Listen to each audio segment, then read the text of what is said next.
Let's jump straight into the text today. Luke chapter 4, verses 1 through 13. Jesus, full of the Holy Spirit, returned from the Jordan and was led around by the Spirit in the wilderness for 40 days, being tempted by the devil. And he ate nothing during those days, and when they had ended, he became hungry. And the devil said to him, "If you are the Son of God, tell the stone to become bread." And Jesus answered him, "It is written, man shall not live on bread alone." And he led him up and showed him all the kingdoms of the world in a moment of time. And the devil said to him, "I will give you all this domain and its glory, for it has been handed over to me, and I will give it to whomever I wish. Therefore, if you worship before me, it shall all be yours." Jesus answered him, "It is written, you shall worship the Lord your God and serve him only." And he led him to Jerusalem and had him stand on the pinnacle of the temple. And he said to him, "If you are the Son of God, throw yourself down from here, for it is written, he will command his angels concerning you to guard you. And on their hands they will bear you up, so that you will not strike your foot against a stone." And Jesus answered and said to them, "It is said, you shall not put the Lord your God to the test." When the devil had finished every temptation, he left him until an opportune time.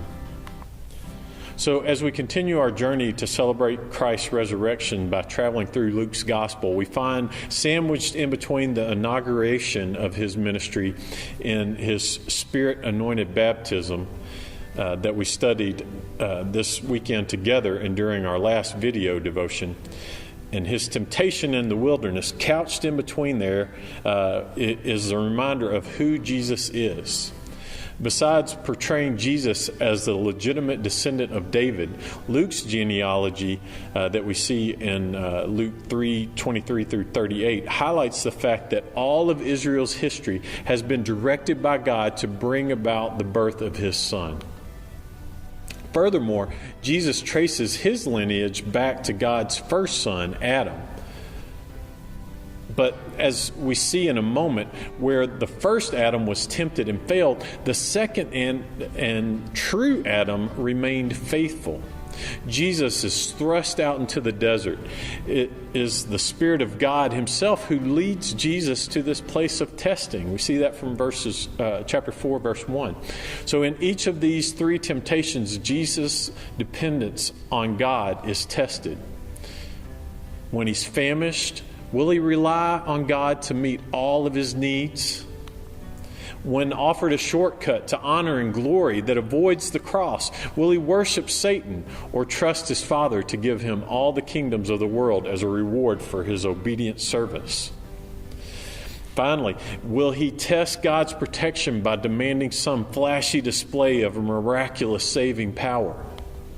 Of course, we too face temptation in life, but it is important to remember that Luke's gospel is the story of Jesus, and his temptations were unique. He is the one and only beloved Son of God. And so Satan puts this special relationship with his Father to the test.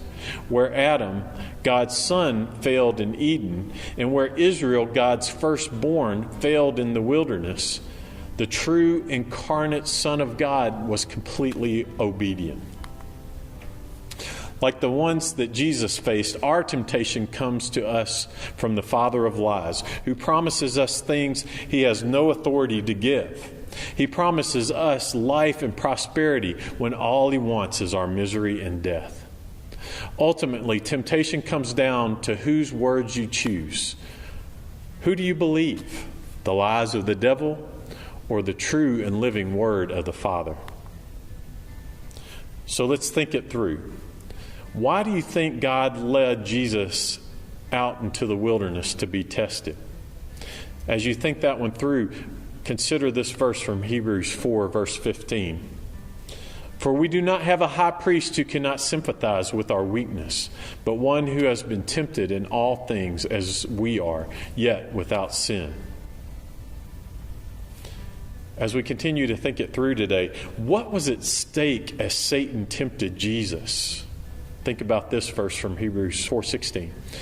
"Therefore, let us draw near with confidence to the throne of grace, so that we may receive mercy and find grace to help in time of need."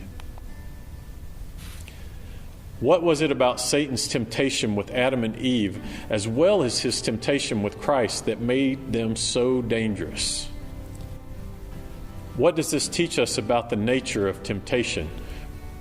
Read James 1:14-16. It says, "But each one is tempted when he's carried away and enticed by his own lust. Then when lust has conceived, it gives birth to sin. And when sin is accomplished, it brings forth death. Do not be deceived, my beloved brethren.